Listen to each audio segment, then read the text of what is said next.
based on what his wife.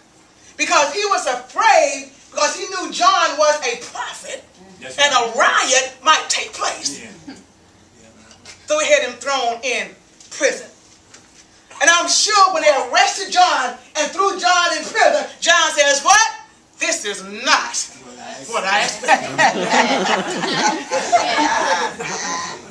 It was prophesied that I'm going to be a great preacher and turn people to Christ.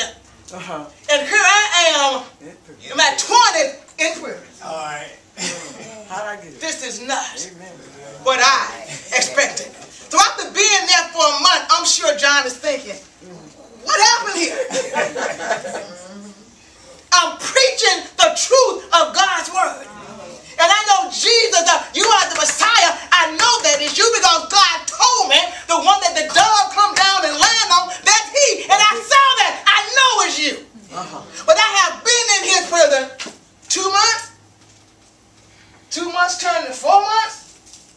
4 months turned to 8 months. Large crowd began to have to, what's happening? What's going on? You know, where's John? His crowd began to diminish. And they began to follow Jesus. And now his sermons is almost nothing now but a memory of what John the Baptist did. 8 months turned into 12 months. 12 months, keep on counting, turn into 15 months. 15 months, turn into 18 months. And John said, wait a minute. Jesus, I know he's the Messiah. Why don't my cousin come and do something and get me out of here? I've been here. So in the passage that we read today, he said,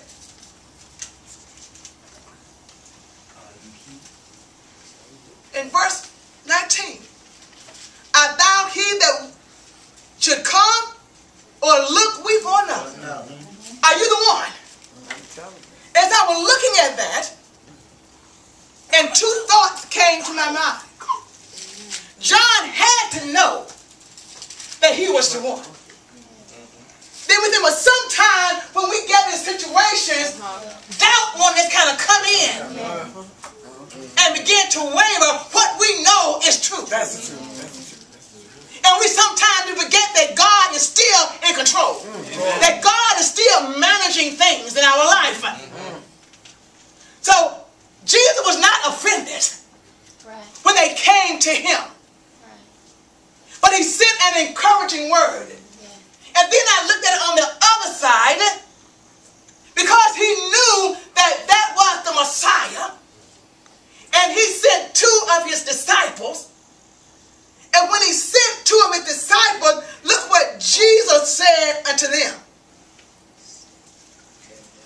And in that what? Same hour, he cured many of their infirmities and plagues and the evil spirits, and unto many that were blind, he gave sight.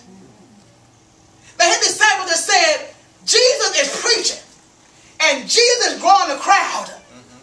But he's not preaching like you preaching, John. You are preaching sin, and you are preaching judgment. And here comes Jesus, he is preaching what? Forgiveness. He's preaching mercy. He even eating with sinners and tax collectors. He even welcoming prostitutes. He's not teaching like you're teaching. But the crowd is following him.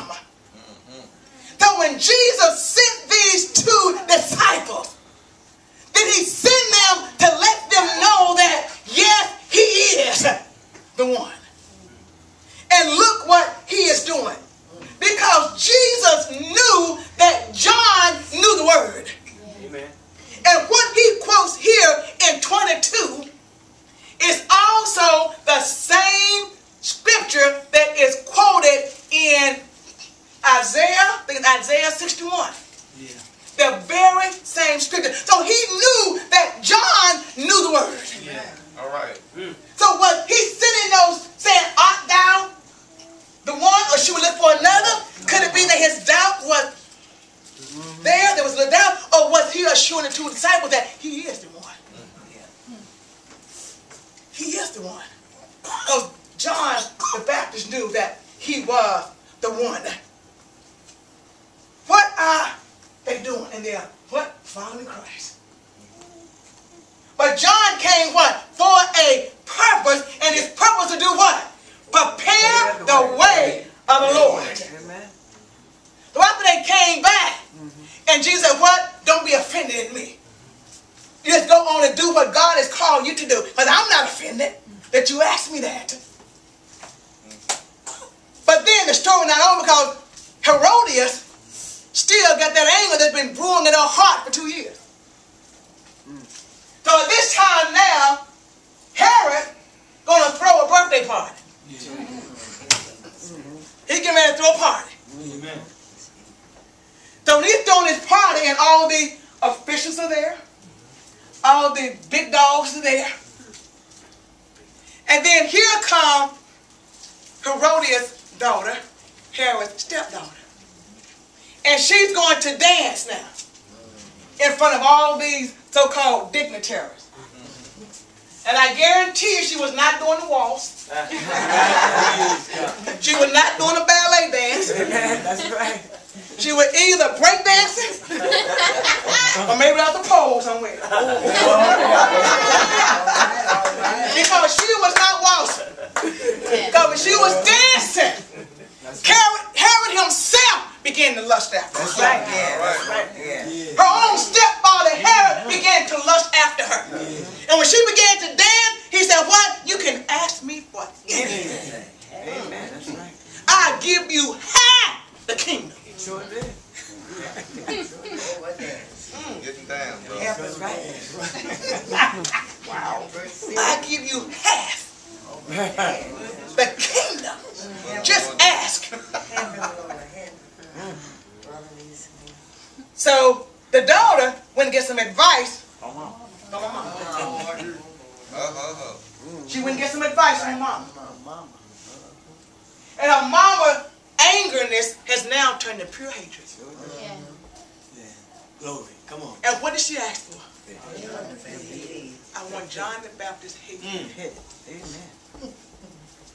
I want you to bring it out on a platter. Can you imagine?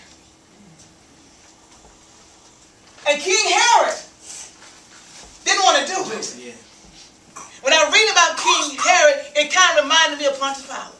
He didn't want to do it, but he had to do what? Save face. Sometimes, we know what's right and what we should do, but, we want to save face with the people. Herod wanted to save face, so he had to do it. And I was thinking too, because John being a prophet, did he already know that his time was nearly in? And he sent those disciples to Jesus to say he is the one to follow him. And it was executed. They sent and executed. Gallows or whatever happened. But they brought John the Baptist in. I wonder did Herodias get what she wanted. Do you imagine